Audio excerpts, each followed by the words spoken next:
if you're sticking around. What we wanted to do, though, is just talk to you a bit about our plans and what we've been doing in Australia for quite some time now, for the last 5 or 6 years, so that you have a bit of an idea of what our plans are in different places of the world as well. So in Australia, probably 7 years ago now, we started a non-profit organisation called God's Way. God's Way Limited, it's called. It's an Australian non-profit organisation. Mary and I are the founders, founding members, but we're not the directors of the organisation. We were for a while, but we've found some people who we feel are of good spiritual development, who we can trust while we're travelling, and those 3 people are managing that organisation in Australia. And that organisation has a number of, at the moment, 4 different properties, but we're trying to sell 1 property so that we can build our first auditorium, right? And our first auditorium that we're trying to build in Australia is an open-air auditorium where we can fit 120 people, but also have some toilets and other things that we need to sort of so we can run events like this, but probably be open-air in the sense that, for a while anyway, it'll be open air so that, whatever the weather is, well, that's what we'll be feeling. It doesn't get cold like it does in Austria, in Australia. That's right. Well, not where we are anyway. Yeah, sometimes we get cold winds, but it never goes in that place generally, except in the mornings, it never goes minus Celsius. It's always positive Celsius. And during the summer, of course, it's more like 40 or 35 Celsius. So plenty warm enough to hold events and things like that. So this organisation we started because we wanted to do a number of things with people, and one of the things that we wanted to do was to help people who visit us to have a practical way to learn about where they're not being humble. So we have what are called these humility in practice days. And depending on how many visitors we have and whatever, we often have them anywhere up to 5 days a week, every week. So Emma has been there. So if you put your hand up, Emma. So Emma's experienced a little bit of it over the last few months, haven't you? Yeah.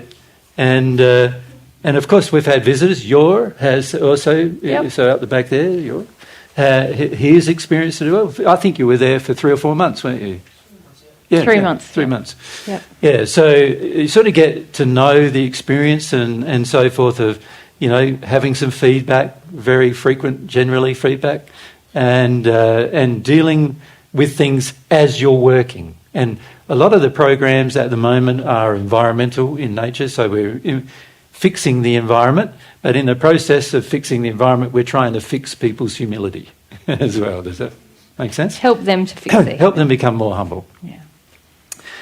So its major purpose at this stage is educating a person about the very first quality that you need to develop, which is that humility quality. And that's been the focus. But of course, there's other goals, and some of those other goals include eventually having a place where we can meet regularly in Australia. And it's our plan in the future that we would set up eventually these particular, what we'd call learning centres. We're calling them God's Way Learning Centres, so learning about God's Way as a centre. And we're hoping to have some of these around the world. At least one in Europe, at least one in each continent. In the end, is our design. Where when Mary and I do travel, we will eventually travel to those locations, and that'll be our primary location of teaching. Not the only location, but because we'll still travel to other places, but it'll be our primary location of teaching, hopefully, when we travel. So that's our goal. There's a lot of benefits to having a venue that we don't have to hire, we don't have to book, that we can just use whenever we desire it or whenever a group of people want it. And we could leave it with equipment and everything so that we literally just have to come and see everyone. Yeah. Yeah, to give you an idea of what happens when we travel, we do end up spending quite a lot of money, as you can imagine. There's flights from Australia to get to Europe, firstly, and then, of course, we have to get another flight to get to the location in Europe. Also, we've got to hire the venue. So to give you an example, with this particular venue, this venue cost us, I think it was 15, a total, with the speaker hire, which was a separate hire and everything, it's around about €1,400 for this hire for the 3 days. Now, that is a very reasonable price, actually. We've had some venues quote us €10,000 and things like that. So €1,400 is about as reasonable as we could find in Austria, to be honest.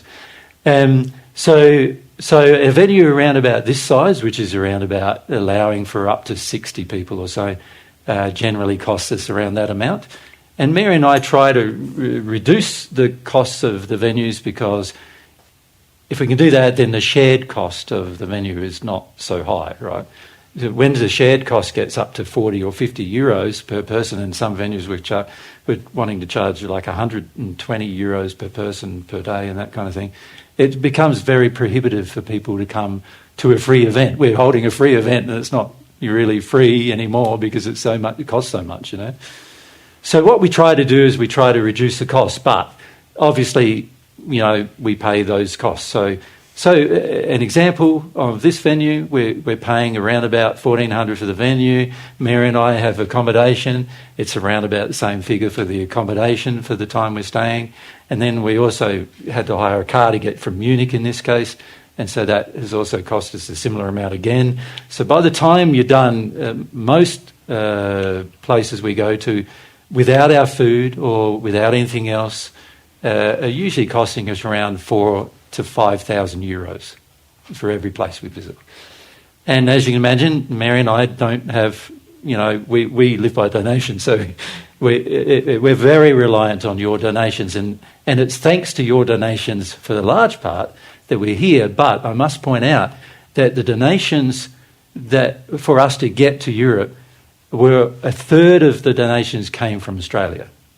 So they actually gifted money, even though they weren't going to personally benefit from you hearing this. They felt that you should have the experience, and so they contributed. And another third, or not quite a third, came from Mary and myself. Actually, we've been trying to save up for a while to build a house for us, because we're gifting our house to God's Way Limited. We're gifting it to be used as the office. So some of you who've been to our property would know, but most of you haven't. At the top of our property, there's the studio where we've filmed a lot of the Q&As that you've seen. Yep. And that's sort of purpose-built, and it's bigger than our house. Well, yeah. It's about, yeah. It's a little bit bigger than our house. Yeah, bigger than our house. And our house is directly next to it. So, so we have a 2-bedroom house. It's about 86 square metres or something like that. It's quite small. It's smaller than this room, actually. Yeah.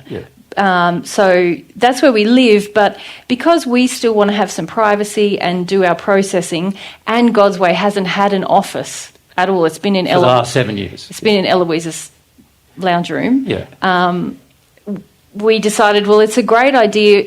People can use the studio a lot more in God's Way if they can. If we're not there. If we're not there, they won't disturb us, and they could make our small home into an office. And if we just built something further back on the property, we'd still have our privacy, and but operations could expand in God's Way, which is what we want to be able to happen. We want people to be able to come there and do things like video editing or audio editing, and also some translation and other things like that, without them thinking they're bothering Mary and I every time they come. And also Mary and I, because we have a goal that we want to travel 6 months of the year, 4 months overseas and 2 months in Australia every year from now on. So that's our goal, so that we get to see you more regularly. You know, it's been quite some time since we saw anybody overseas, aside from when they visited us. So what we've done is we've changed our sort of life around a fair bit, where we're no longer the directors of God's Way, and that's other people are responsible for that now. And we still have meetings with those directors and we mentor those directors, but we're not involved in the day-to-day running of the God's Way organisation anymore. But it is an important organisation for us because we're still founding members, we're still members of the organisation, and anybody in the world can become a member, but there's certain criteria to become a member. And those criteria has a lot to do with what we've been teaching you, you know, that you're humble and you're truthful and loving and you've received some of God's love and things like that, and have a desire to serve other people rather than just to get for self. And so we have a sort of, you could say it's a program where we have people just working who participate, and then some of those participants, if they grow in love and they grow in desire and passion, they become volunteers. And so we have a number of volunteers now that are volunteer. I can't remember how many. I think it's about 12 or 15 or something like that, isn't it? At the most, yeah. 12, I think, something like that. There's probably 30 or 40 who participate regularly every week, and then there's about 12 that are volunteers, and then once you've worked through becoming a volunteer and work through your stuff about being a volunteer and things like that, and have some passion, then often we appoint them as you can apply to be a member, and a member is a financially contributing person. It's $100 a year, so it's not very much. Oh, $100 a month, sorry. Not very much, but it's enough to keep the company, the basics of the company running. The company costs around 60,000 Australian dollars a year to run because it has 4 properties that it has to pay for, and it has around about, at the moment, about $2.5 million of assets, of which we're getting rid of some so that we can build a hall. So that's all of those assets, and absolutely every one of those assets has been gifted. So nothing's been earned or anything. They've all been gifted from different people. Some people have gifted significant amounts. Mary and I gift to the organisation all the time, and many of the directors have also gifted to the organisation all the time. But on top of that, we receive gifts from other sources. And any person in the world can give it a gift, and that gift will be used for that purpose of helping people develop humility, and also for the purpose of trying to help share. The focus is sharing God's truth on earth. So that's the focus of the organisation, God's Way. We should say as well that there's quite a large-scale environmental recovery thing already happening on a couple of the properties. Yes, as well. we have a 22-tonne bulldozer and a 22-tonne excavator, and those things are being used in the recovery process. So that instead of being used to destroy the land, they're being used to recover the land. And already we've recovered around 7 acres, 8 acres, or maybe even 10 acres nearly now, of land where it was completely bare land before, and now there's trees up to, probably up to 8 metres high. This has happened over the last 7 years. And what we've done is we've also worked on finding methods to recover land very quickly, particularly in arid environments. So the environment that was there before, if you look at it on Google Maps, you'll see that it was completely barren of vegetation for nearly 12 years.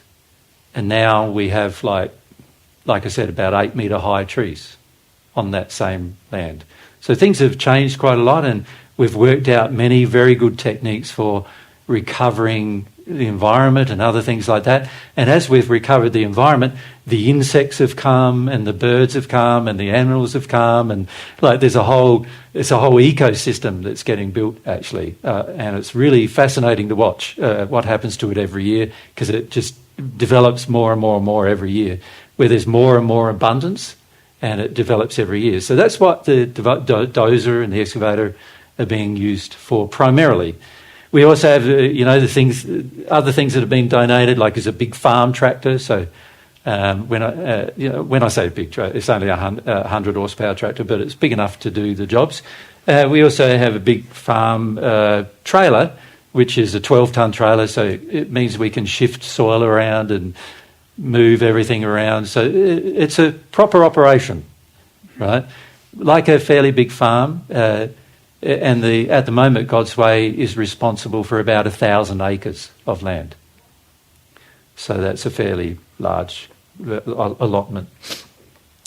Now, God's Way, the intention of God's Way in the future is to become more and more focused on sharing and using these tools that we've got, all of these implements, and to actually share not only about God's truth and not only about having these humility and practice days, but also share information about things like how to recover the environment and how to improve other things like that. So there's a fairly wide scope of goals, and I think online in the God's Way website, which I should probably mention, it's godsway.net. I think you can actually download the constitution of the company and read the constitution, and you'll see its goals. And you can also download sort of annual reports that we've done the last few years to see pictures and descriptions of what we're doing. Yeah. So you'll see there's a lot of activity going on there, and we've had that activity going on for now 7 years. So it's pretty well established activity now, and it's going quite well in terms of helping people grow, you know.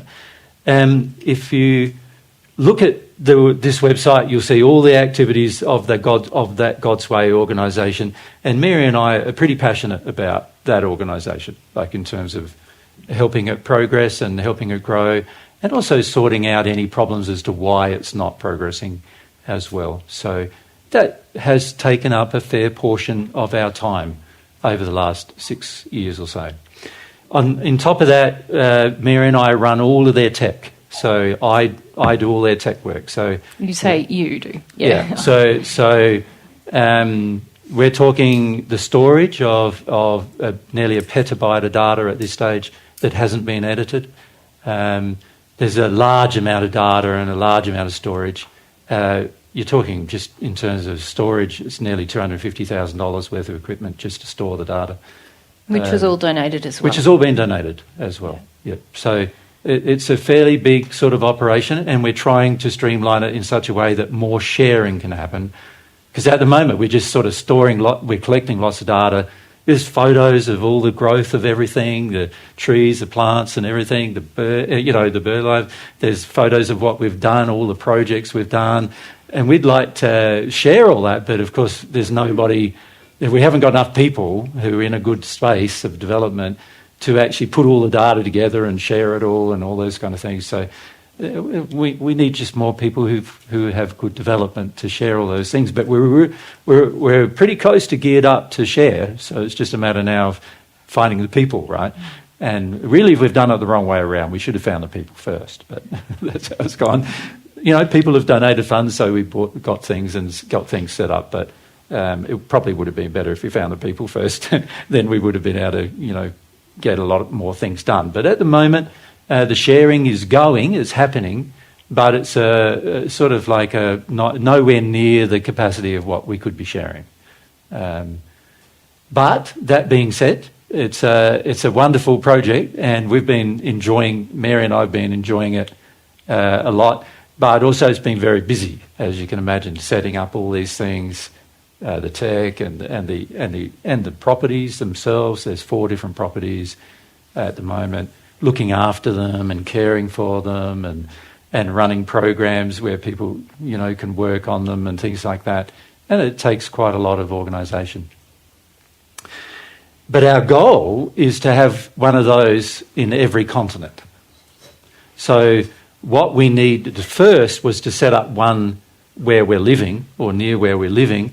It's about 5 kilometres away from where Mary and I actually do, so that we could teach people what to do, how to run it and all those other things, so that when we set up in another country, we've got a group of people who can go to that country and help that country set up as well. Does that make sense? So that's the goal. And it's a sort of a slow process because it's a lot about people's hearts, you know. It's got to be motivated sincerely. We're not interested in it being a quick thing. We're not interested in it being something where people get arrogant and think they're, you know, going to be the solution to the problems or anything like that. We're more interested in it being a heartfelt growth that is motivated by the hearts of people. So that's our goal. And in future years, if we come back, well, we plan to come back annually if we can. If we can, but that's dependent upon donations, of course. So, yeah. But certainly some of the directors of God's Way are already really excited to come with us and do humility and practice days with people who come to the talks, and maybe give you some presentations about projects that have happened and the spiritual lessons that were learned in doing the projects. So they're all very excited to do that and to meet all of you. It was a bit, a lot of them wanted to come with us. So on this trip. So they could meet you and We're not really yet geared up for some of them to come, because if they did come, then we'd need another group of people left over to run back things. home, and we haven't yet found another group of people who we could trust as well as we do trust their current group of people who are running the organisation. While we're on this trip, they are building a very large water catchment shed while we're here. So 25 metres long, 10 metres wide, 150,000 litres of water. In Australia, water is like precious. Yes. Particularly where we live, we don't get much of it per year. And we use it for drinking. The water we catch, we drink, we use it for showering and all that kind of stuff. So we need a water catchment area, because God's Way is using more water because there's more people there, so we needed to do that. And so I designed that before I left, and I actually, Mary and I paid for it as well. And then we've given it to the team, and they're hopefully building it. We don't know how far they've got now. So far. We'll see. I'm not sure. I'm not sure how far they've got, but I think they're having a bit of engineering issues, because there was a few engineering issues before I went away that I had to resolve, and they're just implementing my resolution to those engineering issues now. But once they've done that, they'll be building it. And we'll have new water storage so we can have more people come. So one of the goals in our studio is that we can have a regular 40 people come every week to the studio while we're there. And also that God's Way can run smaller events where they do small presentations in that studio as well. So, as well as be the office and do all of the data sharing and all those kind of things.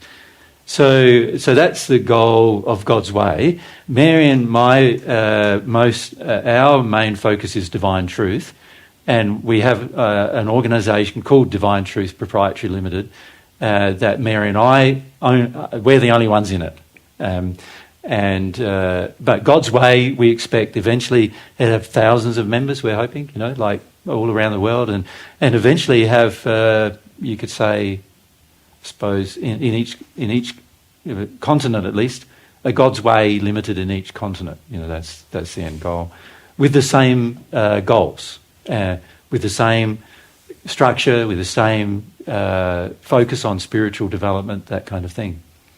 And eventually, we expect people may live there, live there. But at this stage, our focus is more just making it a centre for learning rather than people living there. So that's our goal. So is there any questions about that before I proceed with what plans we have about that? No?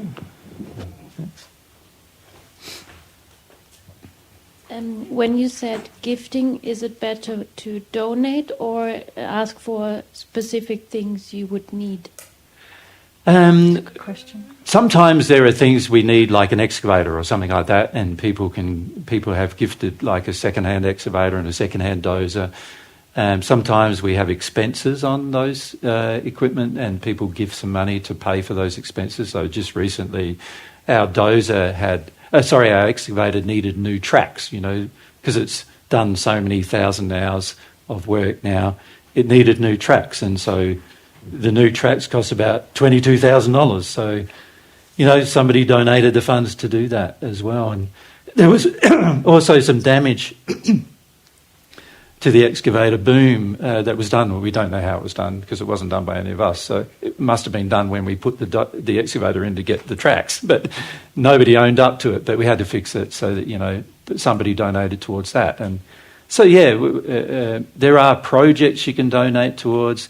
There's just a general expenses you can donate towards.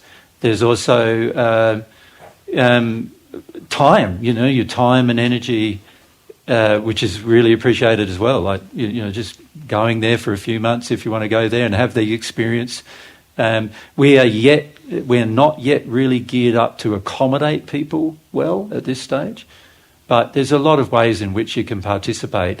And we're hoping that if we set these things up in, like one in Europe, for example, at this stage our feeling is sort of between probably the border between Spain and Portugal, somewhere in that region, that we can get the same thing running there, but it's going to be very dependent upon the sole condition of people who can stay running it while we're not there.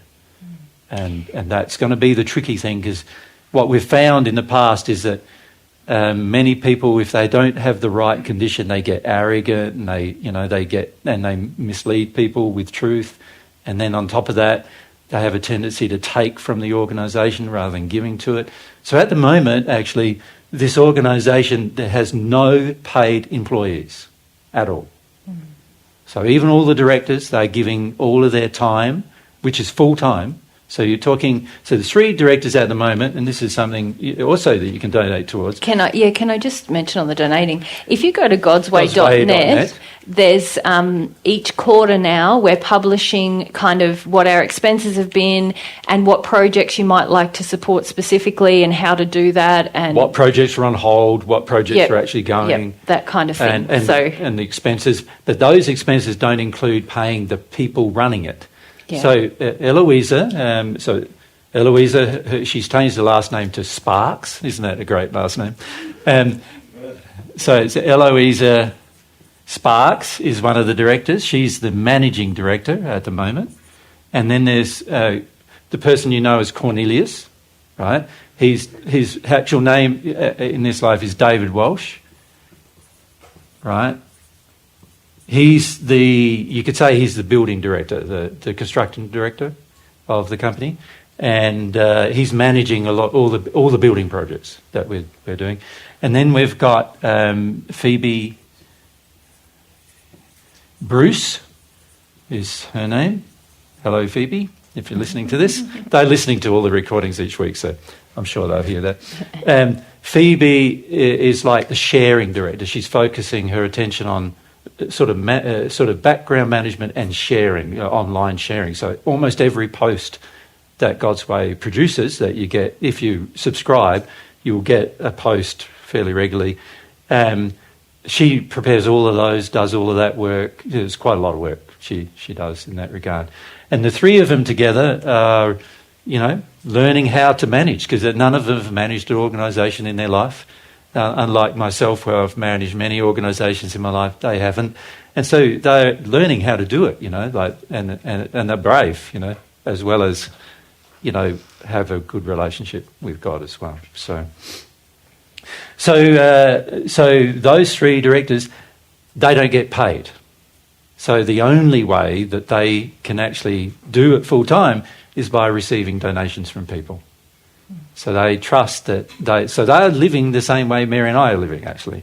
They're just trusting that they receive donations to people. Sometimes Mary and I do donate to them. If we have enough donations of our own and they don't, we give them some funds as well. But lately they've become more self-sufficient in the reception of donations. But they don't live on much, on the average. On the average, it's much the same as what Mary and I live on, which is around about 1,500 Australian dollars a month each. So for each person, which isn't very much. It's about 800 euros a month, something like that. Jay, it's 3 o'clock, just so you know. Yep. All right, so that's the God's Way organisation in Australia.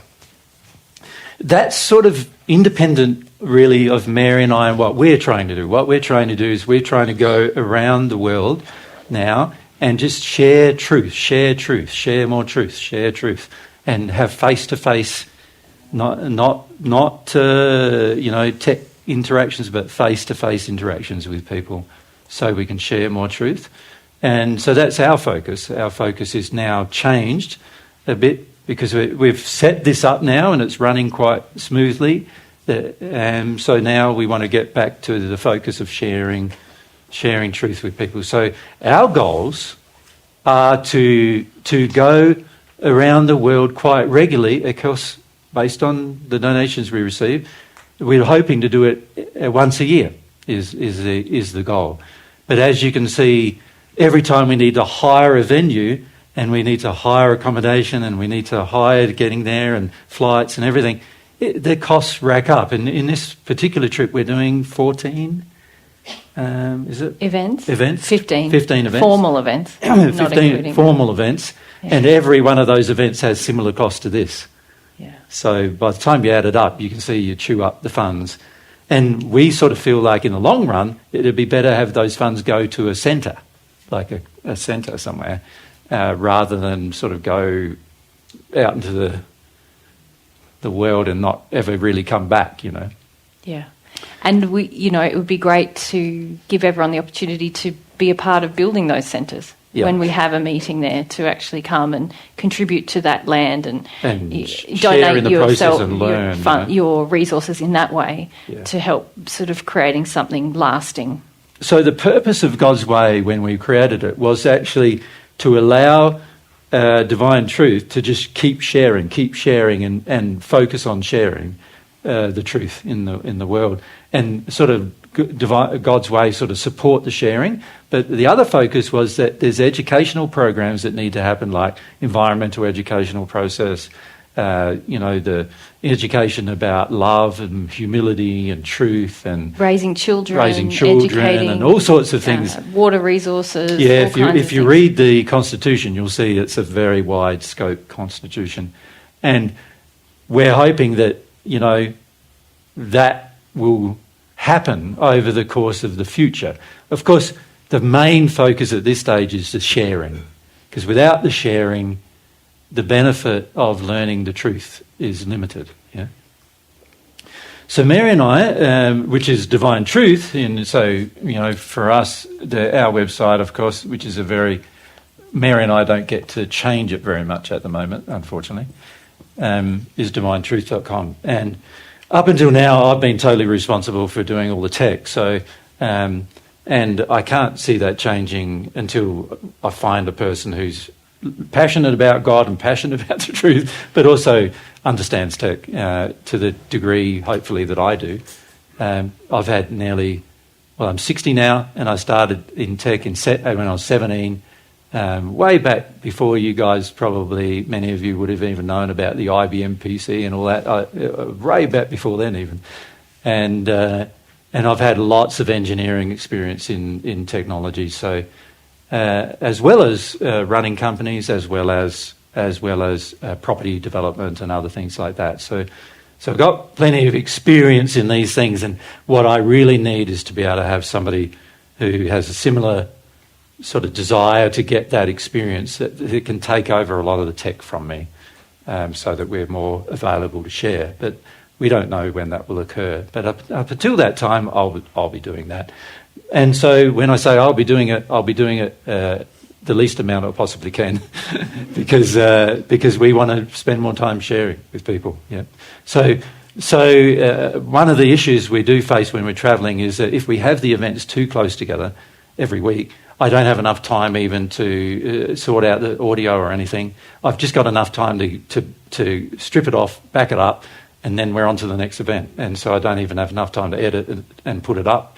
And so in future, what we're hoping next year and following years is that we'll sort of back off on how often we're doing it. So we've got a sort of a week in between where I can do all of those things and get the material up. Because without getting the material up, it only benefits you.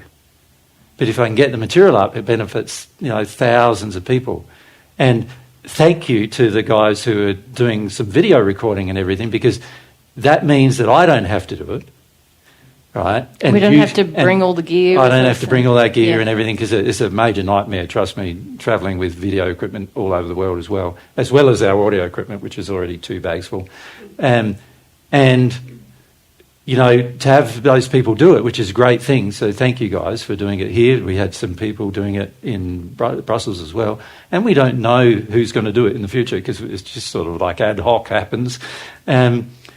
when they share, so you end up with all these bootleg copies, I suppose you'd call them, of these events, and who knows where they're going to be? We don't know. In the end, we're asking the people to give us the sort of recordings and everything, but we can't edit them. We haven't got the time to, and all that jazz. So we found ourselves getting buried in editing, and we had no time for sharing. So Mary and I are capable of editing and everything, but the net result was when the more we edited, the less we shared, and that was the opposite of what we wanted to do. So, and we both really feel that our main purpose on earth, apart from regaining our connection with our soul and God, is to share with people, in person. Yeah. And the more we can do that, the hopefully the more benefit there will be. Yeah. Ben, you want to ask? Just Mike, if we can see. Many people ask me how we broadcast the videos. Yes. Maybe we could write it down. Sure. It's. Do you want to come up and just write it down? Yep. Yep. Oh, like that.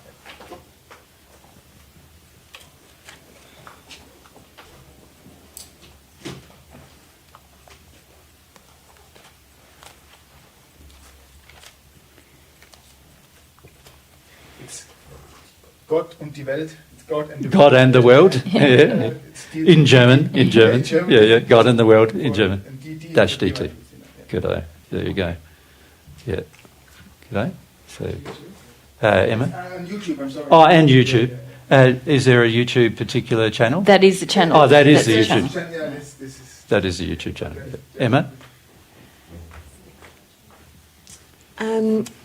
The talks from last weekend are on a different channel. Yes. And so I could... So last weekend was it's at Exposure at Exposure 3569. 3569. And I'm hoping to be able to send more video recordings to go on To that channel one as well. too. Yes. Yes. Yeah. Good day. Yep. So that's what's happening at the moment. Now, we have no control over those things, obviously, Mary and I. The only place we have it is on divinetruth.com. We don't have any Facebook. We don't have any other thing. It's divinetruth.com or YouTube, our YouTube channels. But, as I said, very dependent on the time I have. And as you can imagine, I don't have a lot of it. So, it just depends on when I get a bit of time to upload things or whatever. If you get to these other places, you'll be able to probably get them quicker than you'll get them from me. So our goal, of course, is eventually to have a little team that actually does it for us and does all the sharing part for us. So Mary and I can just spend our time teaching and somebody else captures it and shares it and so forth. But as you can imagine, when you're travelling around, every new person you add to the travel adds to the cost. And so it can become very expensive having a little team with you. And so unless that, we get those kind of donations that allow for that, we really can't do it up until then. So at the moment, we're limited to how we are, mostly because there's a limitation of funds and people in terms of, helping out, or who are in a good condition, who don't argue with me about things, And, the temptation to argue comes from the fight with the truth, right? And so, we find quite a lot that people say they want to help, but then they start arguing with me, and I don't have the tolerance for that. Not anymore. Yeah, if we go back to Olga. Not anymore. I used to have a tolerance for that, but not anymore. Is there another possibility to support you, not only with the donation, but in another way in Europe? It's difficult at the moment to remotely support us. Mm-hmm. Obviously, one way is to translate material. Ah, great. Because of course, people are hearing this today. It's all in English, isn't it? And it'd be nice if there was some subtitles in German or subtitles in French or whatever, wouldn't it? Because that way more people can. So that's one way that remote help can be. But we also found that you've got to be fairly connected to the meaning of what we say in order to subtitle what we say. So, and that requires some emotional and development with God as well. And it's very hard for Mary and I to correct anything you do wrong, because to do that we would have to know the language, and you know what I mean. So it requires a lot of sincerity as well to not change things and so forth. But that's one way that can help practically. There's probably other ways, and that is, the biggest practical way to help is to receive more love. The more love you receive, the more you'll be a reflection of that love in your life. And then people ask, where did you hear that from? And, why did you do that? And you can refer to the truth to them, and that's like spreads then. If people see you becoming more unloving or more arrogant, then of course, it's not going to spread then, is it? So that's the biggest way to help. And then there are some secondary practical ways to help. But until we get a centre in Europe, it's going to be harder to help remotely when it's like 13,000 kilometres away. And what I find too is that most of the internet now is focused towards downloading things, speed-wise. It's all focused towards downloading things. So uploading things, which is what we need to do to get material back to Australia while we're travelling and all that kind of stuff, it's very, very slow. Like in here in Israel, we're getting like 100 kilobit uploads, which means that if I'm recording 150 gigabytes of data, just audio, and if it was video, it would be more like 2 terabytes of data over 3 days. It would take forever, literally like 6 months to upload the data. So there's practical limitations of how much can be done remotely, is what we've found. So a lot of the work will need to be done on site. Okay. And we're hoping in the future that, like, when we come to Europe, for example, and if we came to a God's Way Centre in Europe, there'd be a little editing team in Europe that follows around while we're in Europe, and then they go back to the God's Way Centre, and then they edit all that material and get it all out from that God's Way Centre. Does that make sense? Yep. Yeah. And then we go, say, to England or to the US or something, and the same thing happens. That's our goal in the long run, but I can't see that happening in the next 5 years. It'll be more like the next 10 or more years that those kind of things will probably happen. It really depends on the changes that individuals make. That's right. Yeah. Yeah. It could happen quicker. Yeah. And we're not trying to, with you guys, as you can see, we're not trying to say everything's going to be easy making these changes. It's not going to be easy making these changes. It's going to require dedication. It's going to require heart, like passion, heart for it. And so, obviously developing the heart for it is part of the issue, isn't it? Yeah. So, but when it comes to sharing divine truth, fundamentally in the spirit world, everybody who hears it shares it. And so this is a part of the issue too, becoming brave enough to share it in your own life. Many of you we know listen, and you have your private listening, and you go, "Oh, it's wonderful, and I like it," but you're very afraid of sharing it in public because of course it means potential attack, and people will accuse you of being in a cult and all these other things. And none of that's true. Of course, Mary and I don't run a cult. We're not. It'd be too much hard work to run a cult. It's already enough hard work just going around sharing with people the truth. You're really running one. But the average person will accuse you of that just because I'm saying I'm Jesus, right? These kind of problems are not going to go away soon, and you need to have some bravery and let the truth affect your heart. And as it affects your heart, then you will want to share, and then the more you want to share, sometimes you want to help us share, but sometimes you'll just share yourself, like I'll put this together and share that, and I'll put this together and share that kind of thing. Yeah. Any little bit of sharing helps. Yeah. So this is why we encourage you while you're here to take your own recordings and, don't be afraid of sharing them. I know there's private things that are said here sometimes, but we don't care. And we're trying to teach you not to care either. Nothing's really private anyway. At the end of the day, every spirit knows exactly what you're doing. So why try and keep it private? It's not really much point to that. So what we want to do is encourage you to share the truth that you learn. And sometimes you feel not qualified, or sometimes you feel like, oh, I'm not in a good enough space myself. Well, it doesn't really matter, because at the end of the day, who knows the benefit from you sharing the truth? And you might find, oh, all I need to do is just share some material here, or this is what I've learnt, or whatever. Yeah, you want to ask? Yep.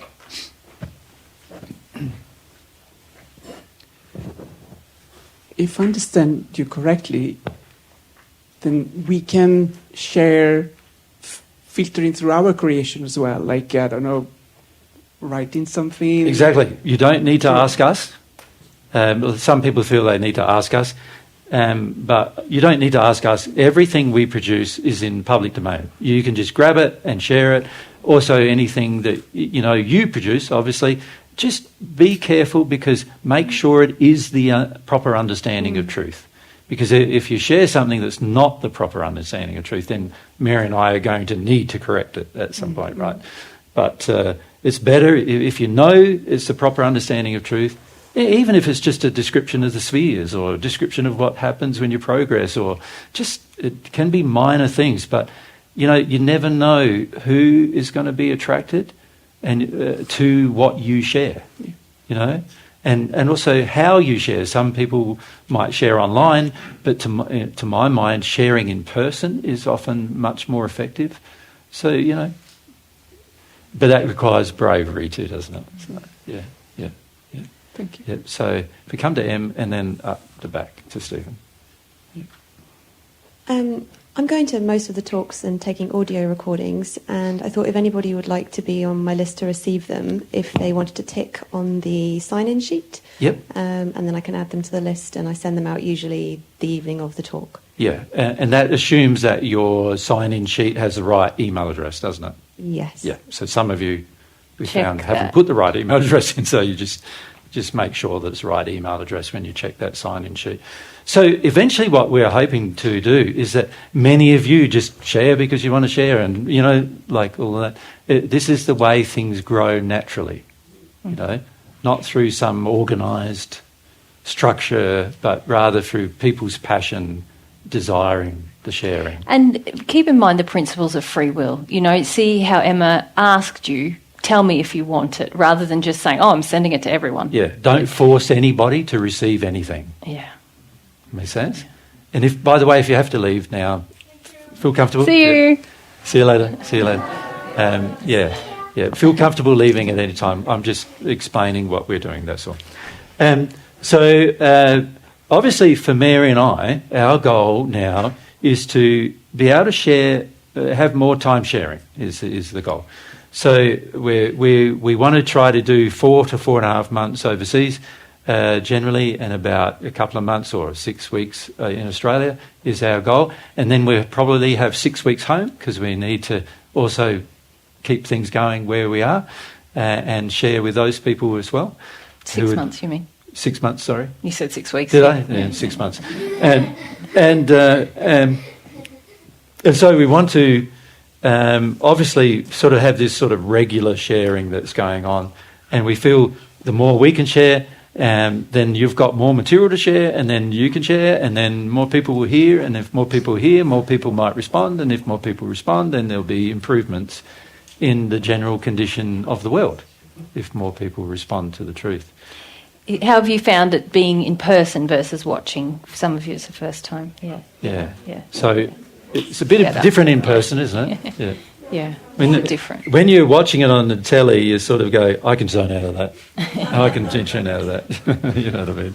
But when you're in person, it's sort of different. And also there's spirits here that you don't feel when you're watching it on telly either. So obviously that's right. And you often see the interactions occurring and everything. And you can feel them, can't you, in the moment too. So that often has a powerful effect, Also, it can be quite frustrating because you take home with you a group of spirits who want to stop you.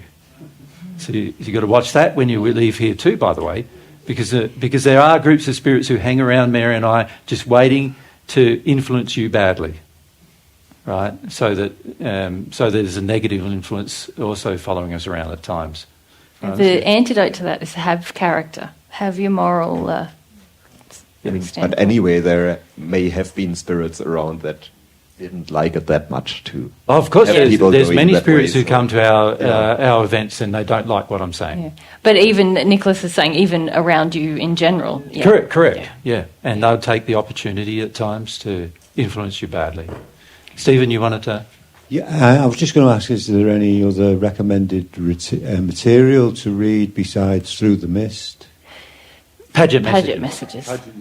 Yeah. Okay, thank you. I feel reading the Paget messages is a must, is what I feel. Now, Mary and I do have downloadable Paget messages on the website, but we don't actually produce the Paget messages books. Now, a problem that I see happening is that some of the people who are producing the books are actually modifying the messages. Yeah. So that is a bit of a problem, and that's something that we feel if we had a little team that could actually get the original messages and actually republish those rather than modifying them.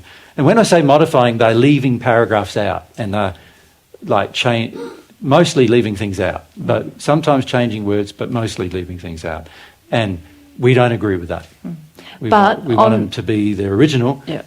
But unfortunately, I did a recent search just the other day for some original ones, which were called Angelic Revelations of Divine Truth, written in 1960 and 50s, published by originally by Dr. Stone, who was one of Paget's friends. But I found it very hard to find an original copy, unfortunately. So now if you do buy them, you will find that some of them have been modified, and they also have these little additional things because they're upset with me. They're trying to put little additional messages in that Jesus is still in heaven and all these other things as well. So they're trying to, some of them even tried to have a meeting with me a few months ago, thinking that because I hadn't spent much time sharing in the last few years that I must have changed my mind, things like that. And so, but on the website, you're going to find. But on our website, you'll find them. Originals. But unfortunately, they're in PDF form. I suppose if you have a PDF reader or some kind of thing, you could use that for reading them. And they are the originals. Right. Okay, thank you. Yeah, as much as we're able to do. So I recommend reading them for sure, and particularly focus on the messages that talk about God, love, truth, faith. The laws. There's a whole heap of messages that are more about spirit interactions, which are quite fascinating, but the ones that are based on faith, truth, love, God, laws, these are the messages that are, powerful messages for your soul. The other messages are interesting and also illustrate a lot of spirit interactions, which in a very interesting manner. So they're worth reading, but they're not focused on those fundamental truths. Yeah. Julius? I just want to say you've recommended about a year ago or so 3 things, and one of them was to read the Paget messages every morning after waking up. Yeah. And I just read just a little paragraph. Yeah. But I find it very very beneficial. Yeah. I think I've read them in total probably 30 times or more now. Each time I read them, because we have a memory of, writing them, and there's things in there that I go, it's a pity you didn't write exactly what we meant, but for the most part, they're quite accurate, and also when it comes to God's love and truth, and when it comes to sin, they won't mislead you. They're accurate in that regard. Yeah. Thanks, Fabian. Isn't there a commented version online? Not by me, no. If there is a commented version, I'd mistrust comments, probably. Jesus and Mary, it says. Sorry? Not by us. No. Commented by Jesus and Mary. Yeah, not us. Kind of writing by email exchange. On our website? No. No, that's not us. No. Now, somebody might have put together some of our comments that we've published in other things about the messages and put them on there, but I don't know. And we can't control what other people do, you know. Yeah. Actually, it says that there is an email exchange, but it's not really specified if it's you or Jesus and Mary, like, and then like Mary being happy to have a say, commenting on those things finally as she couldn't while. No, that's not me. That's not so us. on. No, that's not me. No. Yeah. Yeah, That's and- interesting. Yeah, I don't know and who that a lot of people who feel attached to the Paget messages, my being on earth is very challenging as an idea to them, right? And so they are trying to do their best to discredit me while at the same time promote the messages. Yeah, which I find very interesting given they're my messages. Yeah. But in any case, why spend time discrediting people when you can just promote truth? When you can just promote truth, yeah. Fine. I mean, so I think in one of the messages you said that your return will be in spirit, as at that time you hadn't found out how to get reborn. Correct. And But truth is a progressive thing, right? Exactly. Yeah. But we as humans very much like to stick to the written things and Correct. only see this as Correct. the Well, truth. really, many people who are reading the Paget messages are treating them like the Bible. Yeah, absolutely. Where you know, the Christians are saying, this is the Bible, this is the only word of God, there's no other word of God, there's no, you know, it's like an infinite God made a limited book, and that's good, is the general feeling. As if it could be. Yeah. limited, yeah. And then, of course, the people who are doing this with the Paget messages are fundamentally doing the same thing.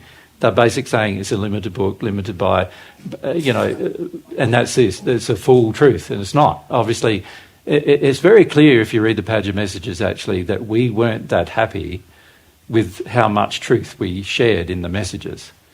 We felt there was a lot more truth to share, and we never got to share it. So it's very clear, if you read the Paget messages, that is true. The issue that the people who sort of guard the Paget messages have with me is that they are very angry about me claiming that I'm Jesus, right? So they feel that I'm undermining the messages even by mentioning them. Yeah. But the Paget messages are a very good resource to have more connection with truth. Yep. Those of you who come from a Christian background will recognise some of the teachings that eventually got distorted in Christianity in the messages as well. So you'll find them quite interesting as well as beneficial. But your development will determine your understanding of them. The more love you have, the more you will understand them. And we also made that quite clear when we gave the messages to Ned, our friend, James Paget, we call him Ned, and he, when we gave him the messages, we made it quite clear to him that his understanding of them would depend upon his soul condition. And I'd like to say the same to you. Your understanding of them will depend upon your soul condition. Besides that, so obviously one of the things we want to do too is to actually have a little publishing area of Divine Truth that gets all this spiritual material together and republishes it, because a lot of it is going out of print and out of publication for lots of different reasons. There's not a lot of interest in it around the world generally. And also it'd be nice to put it in different languages, because, you know, I think the Paget messages currently are in 12 languages from memory, but again, it's very dependent upon the soul condition of the individuals who did the translation as to how effective those translations are. Mm. Thank you. Just wanted to say, for the German-speaking people, there's a really readable, I find, translation of Through the Mists by Robert James Lees. It's called Reise in die Unsterblichkeit, all 3 parts. And of course, it helps to watch Mary's group along with it, the book group. Yeah. Mm. Yep. Yeah, that's good. Now, Through the Mists is interesting because a lot of people believe that they were written by divine love spirits, but they weren't. And a lot of people were quite shocked to hear that. But none of the spirits who were involved in writing Through the Mists were actually on the divine love path. They are now, but they weren't then. But it gives you very beautiful depiction of how God's laws work and the construction of the spirit world and all of those things. They are very accurate, particularly the first 2 are very accurate. By the time it gets to the 3rd one and it starts talking about my life, it starts to become very inaccurate. So just bear that in mind if we can. In one of the videos, you read an introduction of a book you were writing. Yeah. And I never found it, and well, I haven't published it. Mary and I would like to write some books, but we don't have the time at the moment to do such a thing, and it's unlikely we'll get the time for the next few years. But we would love to do it because it, we've got sort of a unique. We've had 2,000 years of experience with God's way, and we've got a unique perspective, being that we were the ones who discovered it. So there's a lot of things we can share in that process that we haven't shared yet, and it would be lovely to be able to share it. But unfortunately, there's a limited amount of time of what we have available sharing, and then also Mary and I need to focus on growing ourselves, and in a lot of ways we've neglected that, particularly in the last 10 years. So we're one of our focal points now is making sure we continue our own progress. And some of you ask questions of why am I looking older and more unwell, and what was the general feeling of I'm balding and generally getting older. Well, a lot of that has been because of lack of self-love issues that I'm now working through. And so it's going to take us time. Mary and I both have quite a lot of self-love issues because both of us have been heavily attacked since our birth on earth this time.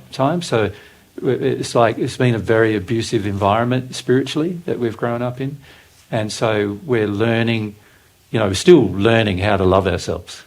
And in the process of doing that, we'll get more closer to our soul, and our soul will be able to, the love from our soul will help us continue to change in a positive way. At the moment, there's not a lot of love from our soul that we're allowing to our bodies at the moment because of our minds.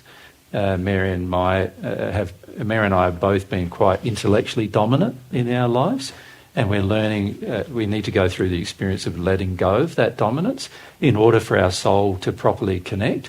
And I've been aware of that for the last 4 or 5 years, that I need to take strong action in that regard. But it does mean that I need to have alone time to do it. And that doesn't give me a lot of time to do other things like write books or do videos or those kind of things.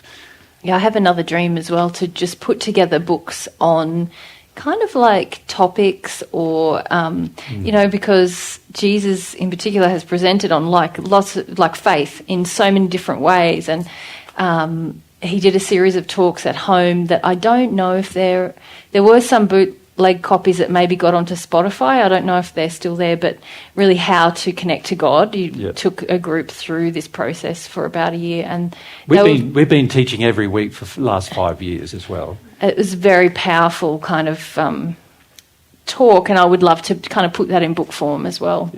Yeah, without kind of comments and tidying up the language a bit. So we have a lot of backlog of material that obviously hasn't been shared because we haven't had the time to share it. Yeah, sure. Yeah, because I like to talk to people about divine truth. Yeah. And one of the things I hear often is, I like to read more. Yeah. So okay. We actually feel that reading is more effective than watching a video. And the reason why is because reading requires more concentration, and it also requires more peace and quiet. And as a result, you can get more inspired. So one of our major goals is to get away from videos, actually, and go more to producing books that people can read. And how to publish those books, well, that's a question in itself, but we would like to do that. But again, that requires Mary and I having the time to write them and to formulate them and write them. Originally, the plans of the 14, because remember there were 14 of us who came here. Of the others, there's only really, one other who is consciously connecting to God's way, other than us two, which is Cornelius, and then the others are in various states of rage about the whole thing, and but the original intention was some of them who are experts, far better than us at writing and other things like that. They have a natural aptitude to it. Mary and I are more, you'd call us like the managers, I suppose. The structural organisation is our forte. And some of the others of 14 have specific skills. And originally the intention was that they would be using those skills by now. But of course, it's all to do with their will. So, I don't know how long it's going to take for their will to be exercised. And it may not be exercised ever. So it means other people exercising their will eventually to put things together. And this is where so Mary and I basically what we're trying to do is get enough time to share with you truths. And then on top of that, we want to get enough time where we can start writing some things so that those things can be more in permanent form. This was something I didn't do in the first century. And I think somebody asked me, what do I regret from the first century? That's probably one. Well, it's not really a regret, because, I wished in a way that more was written. Of course, the likelihood was that it was going to get distorted anyway, but it would have been good to have more written. Yeah. There are there's transcripts, don't you? Yeah, there are transcripts. There was a team doing transcripts, and some of you might have been involved in the team. I think Sanissa was at one point. Yeah. But the trouble is the person who managed our team wasn't running it in a loving manner at the time, and then we changed it over to Kate running it, and myself and Kate had a lot of programs on that we would. One of them was books getting written, another one was changing the websites and other things like that. But Kate passed last year. Started last year now, and she was a great loss to our little program of trying to share more. Yeah. She was a very good programmer, and on top of that, she was very open to truth and loved the truth and passionate about it. And she was also very open to listening to my guidance with regard to technology, and she was a great help. But she's passed. She's in the second sphere of the spirit world at the moment. And she's enjoying her life there, so she doesn't sort of regret passing. But we often talk to her and say, "Miss you, miss you, yeah, miss you, yeah, yep." Stephen, do you ever have any contact with other spiritual leaders? Maybe like Neil Donald Walsh, Conversations with God, and how do they treat you?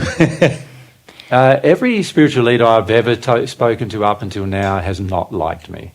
So generally they ignore us, though. Nobody takes us seriously enough to. Yeah. There are many problems with teachings of different organisations on earth, and when we have a conversation, I start highlighting those problems, and of course they don't want to hear them. So there's. Fundamentally, nobody really wants to talk to me about these matters, and it's interesting because my feeling is one of the most interesting things that we could do would be to have like a television show where it says the man who claims to be Jesus talking about religion or something like that, But the trouble is the spirits at the moment around us don't want us to do that because it will be way too logical and way too appealing. And they know that. So they're trying to... At the moment, there's an orchestrated attempt in the spirit world, and it's also a growing attempt on earth through influence to discredit Mary and myself as much as possible. Yep. Which is to be expected. That happened in the first century for me as well. Where the Pharisees used to follow me around trying to discredit me with everybody all the time, which is eventually why we finished up having conversation. But there's the trouble with truth, if you think about it as a trouble, is that it confronts error, and whenever error is confronted, people get emotional about it and they get really upset and angry, and that's it. Doesn't matter which spiritual leader you talk to on earth. The majority of them are really undeveloped when it comes to love and truth and humility, and faith and truth with regard to their relationship with God. And as a result, they're constantly wanting to be in conflict with what we teach, whether they see a point in it or not sometimes. Yeah. Where were we next? Charlotte? Do you mind me answering these questions, guys? Charlotte? If you need to go, you can go. If you need to go, I often recommend the Secrets of the Universe talk as a beginner's video. Yeah. Would you recommend that, or would you recommend to just say the channel and the people can watch whatever they like? Well, it's hard, isn't it? Because the Secrets of the Universe does cover quite a lot of things in 2 days, doesn't it? That helps give people a bit of an introduction. The problem is the production of it's very poor, and this is the problem we have with a lot of what we've produced. I have actually thought about tearing the whole thing down and not having anything shared, but that's probably not going to be good either. So we do feel at some point in the future we'll do more polished sort of presentations about some of those things. But at this stage, what's there is there. And we just got to let it do its thing. You'll have noticed that I'm a lot less pandering to audiences than your audience compared to previous audience. And that's because Mary and I are growing, right? We're changing and getting more in harmony with God's love in that regard. So the trouble for a lot of people who have heard our old material is they think we're still those people. And so when they come along, they feel quite sort of confronted. So sometimes the old material causes us grief in the sense of, people have an expectation when they come that's not the expectation we meet. Yeah. Ben? Yeah. I would like to see a documentary where the Jews is shown, so like in TV or... Yeah, almost every person... You want to make it? Yeah. Almost every person who has made a documentary with us in the past has come from a very antagonistic point. And so what they're doing is they're coming from an attacking point. They want to pull us down, and really what they want is the money shot, which is me saying I'm Jesus, and then they want to criticise that. That's what we've found for the most part. There's been a couple that are not like that, but none of them who have made documentaries. We've had a couple of media people who have been... TV segments. TV segments, I suppose you call it. That we were live, which is what I prefer, live. But if it's somebody we're going to work with a documentary that's pre-recorded, it's going to have to be someone we trust, because most people are untrustworthy, and they keep modifying things we say, and they put it purposely pull it out of context to almost make it turn into the opposite thing that I've said, even sometimes. And it's very frustrating to spend all that time. And in fact, in some cases, like there was one channel that they did almost 4 days straight of filming. Must have cost them thousands of dollars, because they had a guy with a camera, a couple of, guy with a sound thing as well, and it must have cost them a mint to do it. And they didn't use any of the material at all because it was all too convincing. So they just, instead what they do is they invent a story, which a lot of the media have actually done. It's really quite interesting what they do. They've invented stories in order to make it look like a certain thing that they want it to look like. And every media person who comes to talk to me directly finds me way too reasonable, far more reasonable than what they're expecting, right? And so, and too sane as well. They want sort of me to be insane. Yeah. So when they find a person who's saner than what they're expecting, you can feel the disappointment in them, because they were going to get the money shots through the insanity, right? And so when I'm too sane, when I'm too reasonable, and also kind and everything and considerate of them, they go, well, now there's no money here for us. And so some of them had to go away and create a completely different story. And there's one person in particular who did it right at the beginning, and that story just keeps getting repeated over and over again. Yeah. Else? So do they use the thing to make it look like you're speaking, the fake Well, at the moment, there's no chat GP, whatever, thing of making out I'm speaking thing. Yeah. But it wouldn't surprise me that somebody does it, you know what I mean, where there's deep fakes and whatever else. And this is the beauty of bootleg copies, is it's hard to fake them when you do it sort of not organised, but when it comes to the organised stuff, yeah. By the way, I disagree completely with artificial intelligence, almost completely, I should say, for lots of different reasons and that are connected with God's reasons. But I won't go into that here. But the problem with faking something is if you can't tell it's real, then how can you trust it? And if it's a machine, how can you trust that it's not been influenced by the programmer of the machine in some way or another? Well, it has. It has, yeah. I've been a programmer in my life. I know what it's like when you're programming, and I know also how much your own emotional injuries affect the program you make. And this is a problem that most people are not considering. And so what I see with regard to a lot of artificial intelligence is if they apply it to divine truth, it's going to get turned into a mess. Yeah? Which is obviously not something I'd like to see. Franz, and then up to that. I mean, how to discriminate it is similar to how to discriminate with the media reporting. So, like, if you develop your feeling and consciousness and sincerity, so to just feel.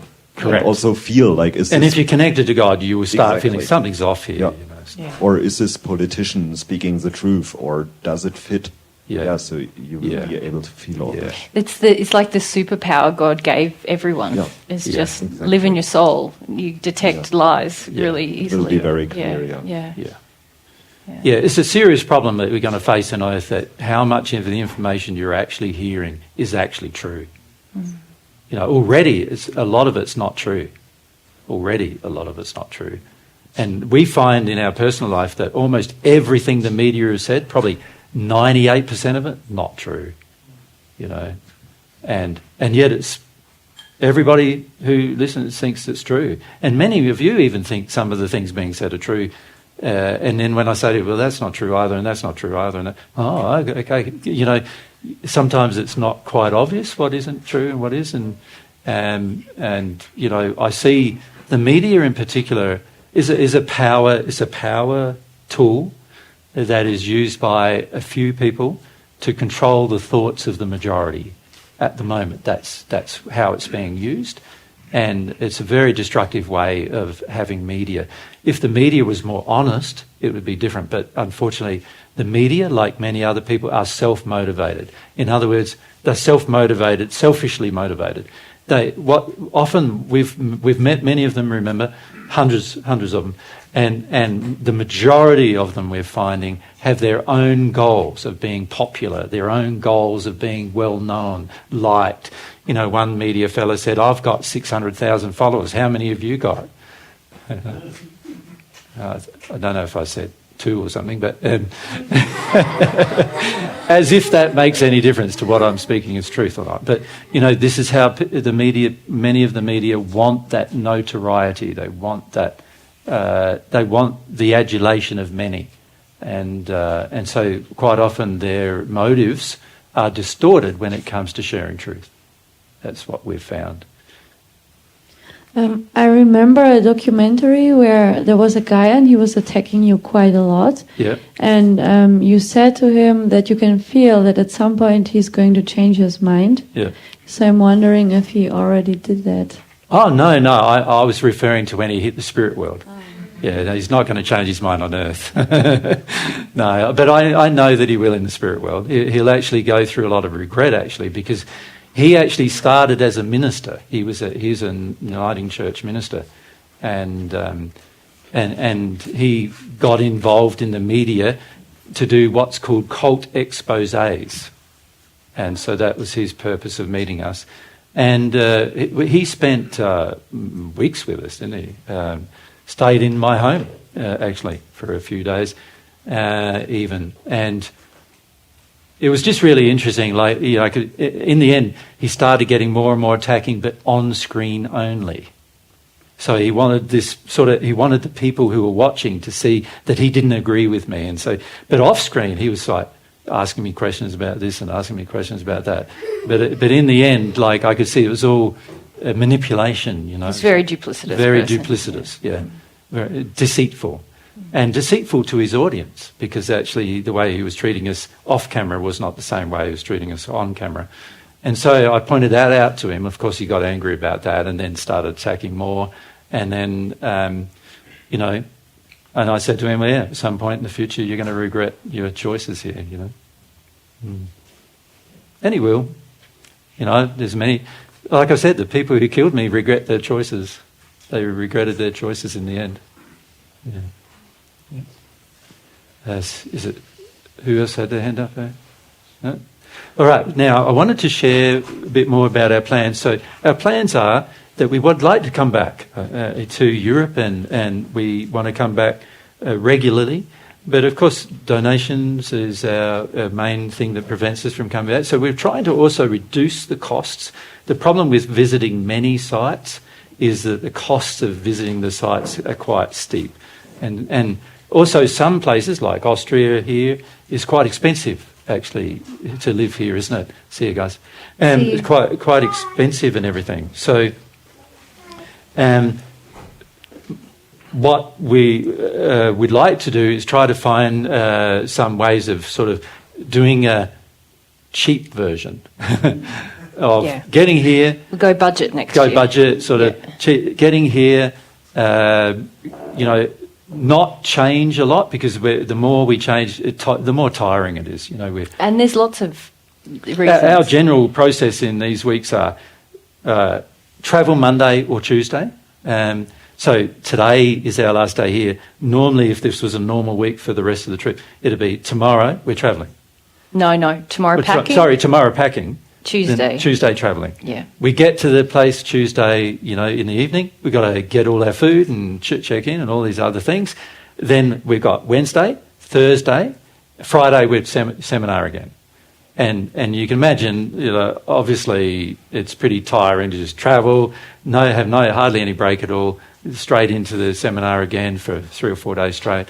And then it also doesn't give us much time to socialise with you, like to spend a bit of time and get to know you either. So we probably next time would like to change that a bit, where it's not so stressful and we're more in one place for a month, and then we have a big event where hundreds of people can come, and then possibility of having smaller things where people who can stick around and we can spend a bit of time with them over the coming months after the weeks after that. Does that make sense? Before we move on. So that's our plans. At home, we're also trying to put together a studio at Phoebe's home. I mentioned Phoebe before. She's given us 2 rooms of her house because she has an internet connection that we don't have. And this internet connection will allow us to do online discussions with you guys. So we're hoping that when we're back in Australia, anybody here who has a little group, that we might be able to tee up a time where we have a couple of hours online, you know, where we can communicate from that studio to you guys. It's going to require a bit of tech to be set up and so forth, but we're hoping the next time we get back to Australia that we'll be able to set up that tech and get that operational. So that'll be a bit based on your desire and you guys, getting in touch and driving that, and we're feeling you're sincere that you want to kind of practice this stuff and we want to help you. And we're thinking we'll record it and it'll just go straight online type of thing. So there's no... We feel with almost everything we do that it's good to record it, because then more people benefit, you know, rather than just a few. And so that's what we're trying to do. But as I said, the sharing of it is where things are falling down at the moment because of a lack of time. So anyway, that's our goals for the future. We'll see whether they come about. we don't know, of course. But that's what we're hoping to do. So we're hoping at some point we'll see you guys in the future. Never know. Some of you not, maybe. Some of you, yes. Depends on your sin a bit, doesn't it? It depends how... If you don't mind your sin being confronted, then I'm sure we'll see each other in the future. If you feel that fight between truth and error and go, I don't want my error gone, then maybe we won't see each other so often. It's been a pleasure, though. It's been a pleasure to meet so many new ones and see old faces, and thank you for your participation. And hopefully you've, if not enjoyed yourself, at least learnt something.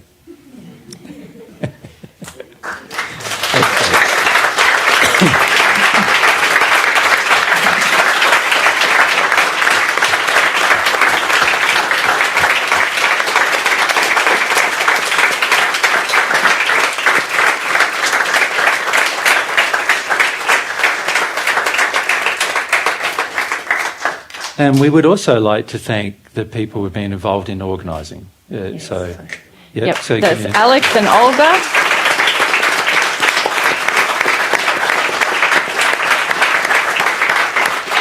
And can I also thank some of you looked for venues that we didn't end up using, so in your own countries and stuff. I know in Poland and Germany, you know, different people did that. I really appreciate that. I wanted to go everywhere, but we'd be travelling for the next 3 years.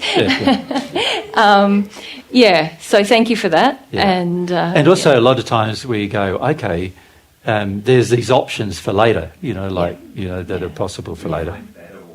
Well, hopefully. Well, and also you come and you have the experience, you get a bit of a sense of what might work better and not. And at the moment we're looking for venues in Porto in Portugal where there's like 250 seats and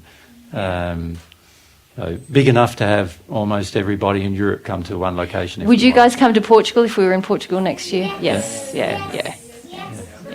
So Elsa definitely. Elsa's definite about it. So we're also on this trip looking at options for the next trip in terms of what's the best course of action. And what we're finding is that some places are very expensive to do things.